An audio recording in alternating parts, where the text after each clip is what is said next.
Oi gente, tudo bom? Meu nome é Montana, esse é o A Bookish Life e hoje é dia de resenha. Antes de mais nada, por favor, não se esqueçam de curtir, comentar, compartilhar, se inscrever aqui no canal. Se forem comprar qualquer coisa na Amazon, por favor, usem meu link que tá aqui embaixo na descrição. E lembrando que agora estou fazendo lives de leitura lá naquela plataforma roxinha. Então, se vocês quiserem, ler junto, eu faço lives de segunda, quinta e sexta, às vezes de domingo, sempre à noite. A gente entra aí na madrugada, super leitores. Então, hoje nós vamos falar sobre a trilogia Grisha, essa série de livros de fantasia jovem adulta escritos pela Leigh Bardugo, que é israelense, mas foi naturalizada, estadunidense. Ela estudou em Yale, já falamos sobre isso na resenha de Nona Casa, que é um outro livro dela que eu gostei muito. Então hoje vamos falar sobre essa trilogia em que ela começou aí, no mundo da ficção. Os livros foram lançados entre 2012 e 2014, Sombra e Ossos foi lançado em 2012, Sol e Tormenta em 2013 e Ruína e Ascensão em 2014. Aqui no Brasil, os livros começaram a chegar em 2013 pela editora Gutenberg, nessas edições que eu vou deixar as capinhas aqui, que já estão esgotadas, faz um tempo, e agora, neste ano, elas estão sendo relançadas pela editora Planeta Minotauro. E é uma série de livros que está muito em alta, porque no dia 23 de abril agora de 2021 estreia na Netflix uma série que vai englobar a história desses 3 livros, mas, os personagens, não vai ser bem a história, os personagens da duologia Six of Crows, que se passa nesse mesmo mundo. Mas vamos à trilogia Grisha. Na história, nós acompanhamos a jovem órfã Alina Starkov. Ela é cartógrafa do exército de Ravka. Ravka é um país em guerra e é um país que é dividido por uma fenda, que eles chamam de Dobra das Sombras, que é um lugar escuro onde tem criaturas aí, enfim, trevosas habitando, muito difícil de se atravessar, muito difícil assim você atravessar e chegar vivo, do outro lado, então é literalmente um país cortado ao meio. E a Alina cresceu com o seu melhor amigo, o Mal. Em inglês é Mal, mas em português é Mali, acho que fica mais fácil eu chamar ele de Mali, então eu vou chamar ele de Mali aqui. Ele também faz parte do exército, ele é rastreador. E os dois são ali, normalzinhos e tal, neste mundinho em que algumas pessoas têm poderes e outras não, eles não têm. Até que, quando começa a nossa narrativa, vai ocorrer justamente uma travessia por essa dobra, e eles foram escalados, vão participar dessa travessia. Aí eles são atacados e a Alina, ela revela poderes que nem ela nem ninguém sabia que ela tinha. E esse poder, ele é tão especial do tipo, ela pode salvar ou destruir o mundo, que ela é colocada sob os cuidados do Darkling, que é o quê? Que é a pessoa com poderes, o Grisha. As pessoas com poderes nesse mundo são chamadas de Grisha. Então o Darkling, ele é o Grisha mais poderoso do mundo, assim. E aí a Alina vai treinar, na academia de Grishas, lá na escolinha de Grishas, para aprender a lidar com esses poderes, controlar, etc. Então, primeiro eu queria falar um pouquinho sobre a ambientação dessa história, que foi uma das coisas que eu gostei muito, Essa história, a Leigh Bardugo inspirou na Rússia Imperial. Então a gente está em um mundo onde temos reinos, onde temos reis, cortes e camponeses. Então, assim, na corte, por exemplo, é um lugar onde você tem que saber se comportar, tem que se submeter ao rei, esse tipo de coisa. Relacionado a isso, nós temos a construção de mundo, que eu também gostei bastante, achei muito criativa. Acho que a Leigh Bardugo trabalha muito bem ali para fazer você entender como funciona esse mundo e como funcionam as relações de poder, que é uma coisa muito importante nesse mundo aqui. Uma crítica minha a essa parte é que tem algumas informações que eu gostaria que fossem trazidas mais cedo na história, ou que fossem melhor explicadas mesmo, para falar a verdade. E uma outra coisa também é que eu gostaria de ver um pouco mais dos outros reinos, A gente tá ali em Ravka, esse país dividido, e eles falam o tempo todo, de Fierda ao norte e Churran ao sul. Então são 2 outros reinos que são hostis, que ameaçam, com que eles podem fazer alianças ou que podem destruí-los o tempo todo, mas a gente nunca vê muito desses 2 lugares. Então, pra mim, faltou um pouco disso. Sobre os Grisha, as pessoas com poderes, eu achei muito legal que esses poderes, eles chamam de pequena ciência, então tem essa coisa assim de vir da natureza com um cunho, mas com um cunho lógico, né, um cunho científico. Inclusive eles diferenciam, né, os Grisha não são pessoas que praticam magia. Eles fazem essa diferenciação, porque a magia pura e simples, né, esse poder todo, é uma coisa muito perigosa e isso vai ser abordado um pouquinho ao longo da série. Os personagens que nós vemos usarem os poderes, eu acho muito legal, achei muito legal que parece que a autora consegue extrair o melhor deles, sabe? Mostrar como os poderes funcionam, como os poderes deles podem ser desenvolvidos, ser utilizados em situações adversas, adaptados. Então é bacana como ela trabalha essa questão com os personagens. Também gostei muito das cenas de ação, achei que elas fizeram muito sentido, como os personagens se comportam ali, né, o que eles fazem, enfim, de correr de um lado pro outro, usar os poderes e tal, isso foi bem bacana. E agora eu vou falar dos personagens. Gente, essa trilogia, ela é muito focada na Alina, que é a protagonista, inclusive os livros são narrados em primeira pessoa, então você tá o tempo todo na cabeça dessa personagem e é cansativo. E aí, pra fechar o trio, né, de personagens principais, a gente tem o Mali, que é o melhor amigo dela, e o Darkling. Então, a Alina. Eu gostei, assim, de acompanhar todo esse desenvolvimento pessoal dela, principalmente a parte que tem a ver com os poderes, porque ela, do nada, assim, ela se torna uma pessoa muito, né, poderosa em vários sentidos. Então é legal ver como isso funciona na cabeça dela, né, como que vai sendo o pensamento dela. Só que a Alina, ela tem um problema muito sério de protagonista de livros jovem adultos. Ela é chata, ela é teimosa, ela tem o que eu chamei na resenha anterior de A Era da Escuridão de gene da burrice. E tem duas coisas pra mim que, assim, são insuportáveis nesse tipo de personagem que é a Alina. Que é, primeiro, a rivalidade feminina, tá? Então, assim, a Alina, qualquer garota que passa na frente dela, ela fala assim, eu odeio porque ela é mais bonita do que eu. Olha como ela é bonita. Olha como ela é mais bonita do que eu, mas ela é bonita, né? Nossa, que bonita. Sabe, assim, o tempo todo isso me irrita num nível, assim. E isso é agravado pelo fato de que ela é completamente apaixonada e obcecada pelo Mali, né? Que é o melhor amigo dela. Então, além desse pensamento, esse pensamento dela evolui pra olha como ela é bonita, eu aposto que o Mali vai querer ficar com ela. Sabe, assim? Então, cara, que estresse que eu passei com a Alina. O mundo tá acabando e ela tá preocupada com os sentimentos do Mali, com se ele tá pegando alguma garota. O Mali, por sua vez, não é muito melhor, né? Eles formam um ótimo casal, inclusive, nesse sentido, porque ele é chato, tá? Ele é sem graça. Ele é aquele tipo de personagem que me irrita muito porque você nunca sabe como ele vai reagir a alguma coisa.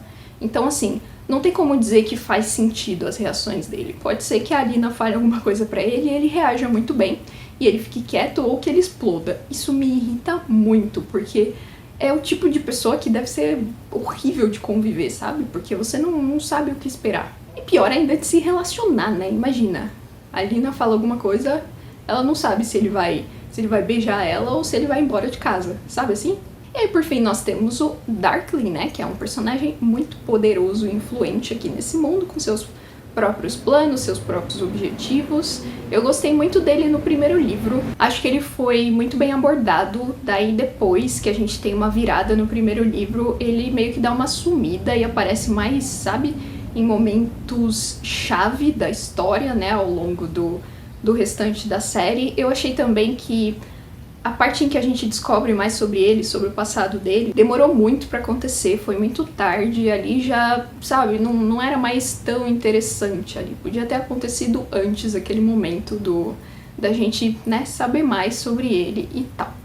No geral, é um bom personagem, é um personagem interessante, assim. Ele não é, nossa, meu Deus, incrível, maravilhoso, perfeito, mas ele é um personagem que faz sentido ali. E é claro, né, quem me conhece sabe que eu amo um personagem secundário. Então, pra mim, os personagens secundários dessa trilogia são 1000 vezes melhores do que os protagonistas. O Nikolai, assim, do momento em que ele aparece, é ele, sabe? É esta a pessoa que eu quero seguir para o resto da minha vida, que eu escolhi amar o Nikolai. E ele carrega o resto da série nas costas. A partir do momento que ele aparece, não tem mais pra ninguém. Além dele, eu gostei muito, muito também da Genya e da Zoya. A Genya é uma personagem extremamente complexa, inclusive até gostaria de ter visto mais dela, porque, enfim, toda a trajetória dela, né, todo o drama que ela carrega na vida, traumas e tal, foi interessante ver essa personagem se desenvolver. E a Zoya é meu espírito animal, assim, eu me identifiquei muito com a personalidade dela, porque ela reclama o tempo todo de tudo, ela é rabugenta, então assim, se eu fosse ser uma personagem nesse mundo, eu seria a Zoya, né, eu me comportaria igualzinho a ela em algumas situações ali. Mas, né, dos secundários, quem ganha mais destaque é mesmo o Nikolai. Eu até alçaria ele à posição de um dos personagens principais, o que dá pra entender pelo status dele ali, pelo papel que ele, né, possivelmente pode vir a desempenhar ali até o final da história. Então esse é o fim da parte sem spoilers desse vídeo, tá? Minha nota geral pra trilogia foi 3,5 estrelas de 5, então assim, é uma leitura bacana, mas ela é cheia de clichês, tem esses probleminhas e tal. E agora eu queria falar de algumas coisas que acontecem durante a história. Então vou começar a falar de spoilers, tá? Vai começar agora a parte com spoilers. Quem não quiser spoilers, quem ainda for ler, estiver lendo, enfim, este é um momento de você dar tchau. Não esquece o like, não esquece de comentar, compartilhar, todas essas coisas. Tô aqui enrolando, esperando você sair. Saíram? Então, vamos aos spoilers. A primeira coisa que começou a me incomodar ali, logo no comecinho do segundo livro, foi que eu não esperava que a história ia virar uma busca de amplificadores. Por quê?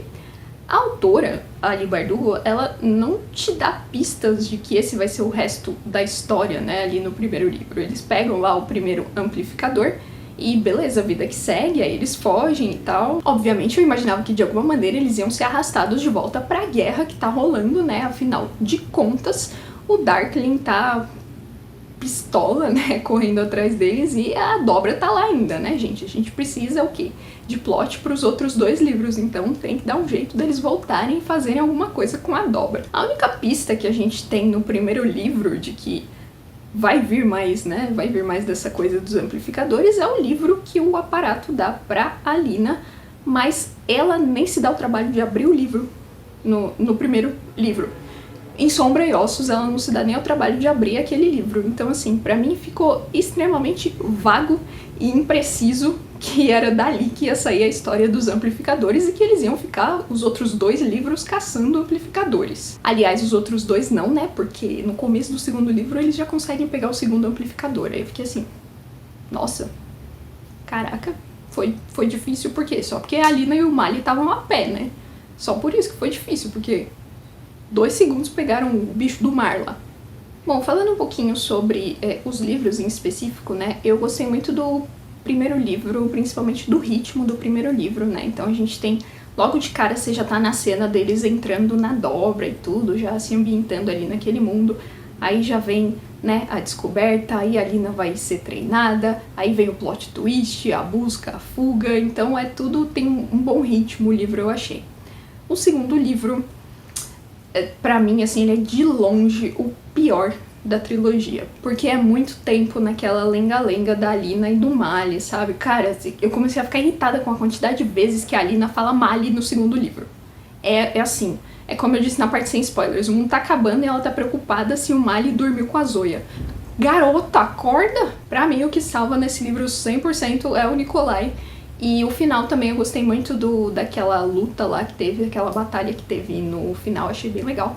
As últimas 50 páginas, porque foi sangrento. É ali que você tem um choque de realidade, né? Que a coisa é séria, a guerra tá rolando, então eu gostei muito dessa cena. Também eu gosto muito de como a Ali Bardugo faz o Darkling aparecer do nada e causar uma tensão absurda, né? Ele faz isso no começo desse livro. Depois tem aquela cena no terceiro livro também, que o bicho doido das sombras lá ataca o Nikolai, que eu quase morri do coração, né? Nessa parte eu tava lendo em live, inclusive, eu tava assim, né, sofrendo pelo meu menino, mas enfim, tem esses momentos maravilhosos do Darkling, assim, aparecendo do nada e falando, oi, eu ainda tô aqui e ainda sou perigoso. Então, gosto. E o terceiro livro, acho que foi o que eu mais gostei dessa trilogia, pelo menos foi o que eu dei a nota mais alta, porque eu gostei muito de ver aquele grupinho, né, de personagens ali, aquele grupinho que eles formam interagindo, né, conversando, trabalhando juntos pra, enfim, acabar com essa droga, essa guerra e essa dobra, né, doida. A Alina continua correndo atrás do macho, é um saco, mas assim, ela consegue pensar um pouco mais com o cérebro pequeno dela nesse livro. Então assim, obrigada, senhor. E eu queria falar um pouquinho do final, porque o final teve algumas coisinhas ali que eu não curti tanto. Primeiro que assim, desde o primeiro livro eu já comecei a visualizar um final pra Alina. Eu tinha certeza que ela ia morrer. Principalmente quando começou lá, né, quando eles estão fugindo, que ela descobre que eles estão cultuando ela, né, por causa dos poderes de luz, já estão chamando ela de Santa Alina. Então pra mim faria muito sentido a Leigh Bardugo seguir com a narrativa de mártir, ela vencer a guerra, mas morrer na batalha e ser honrada e tal. A Alina não morre, né, a guerra é vencida, porém a Alina sobrevive. E sobrevive sem poderes, né, um pequeno detalhe, ela simplesmente perde todos os poderes lá que ela usou durante a guerra. A segunda coisa que tem a ver com os poderes da Alina também é que eu não engoli nem um segundo essa palhaçada do Mali ter 2 vidas pra gastar, porque ele é o descendente de Morozova e blá blá blá blá, e amplificador, blá blá. Quando falaram que ele era um amplificador, eu já fiquei assim. Eu já sabia que eu não ia conseguir dar 5 estrelas, né? Aí veio essa palhaçada, descendente de Morozova e tal. O problema disso é o seguinte, me corrijam se eu estiver errada, se eu dormir em alguma parte, mas a Alina, ela achava, né, que ela era a descendente de Morozova por causa dos poderes dela. E pra mim era uma coisa que fazia sentido, porque no final não se explica, ninguém explica da onde vieram os poderes da Alina. Por que ela era tão especial? Uma garota que veio do nada, assim, órfã, a gente nunca nem sabe quem são os pais dela, não é relevante na história. E ela é a segunda Grisha mais poderosa. É a única que tem poderes capazes de rivalizar com o Darkling.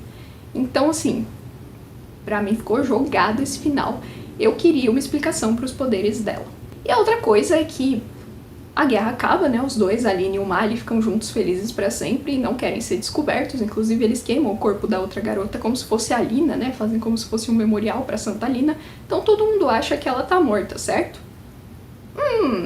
Todo mundo acha que ela tá morta e ela quer viver sua vida em paz com o Mali, né? Sem ser incomodada, sem, enfim, falar de guerra nunca mais na vida dela.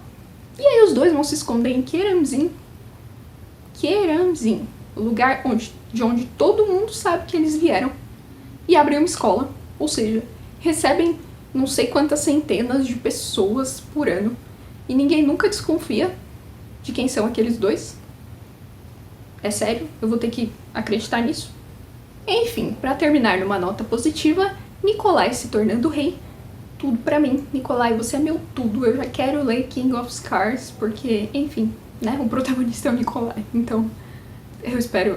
não tem como ser pior. Eu ia falar, eu espero que seja melhor, mas assim, é claro que é melhor. O protagonista é o Nikolai. Então é isso, acho que essas eram todas as minhas reclamações e alguns pensamentos sobre a trilogia Grisha. Por favor, não se esqueçam de curtir, comentar, compartilhar. Me contem nos comentários se eu perdi alguma coisa, se vocês têm alguma explicação para essas coisas que eu tô questionando aqui, eu vou adorar saber, né? Às vezes eu perdi alguma coisa, acontece. Se forem comprar qualquer coisa na Amazon, por favor, usem meu link que tá aqui embaixo na descrição. E estarei lá na plataforma roxinha fazendo lives de leitura e vejo vocês no próximo vídeo. Tchau!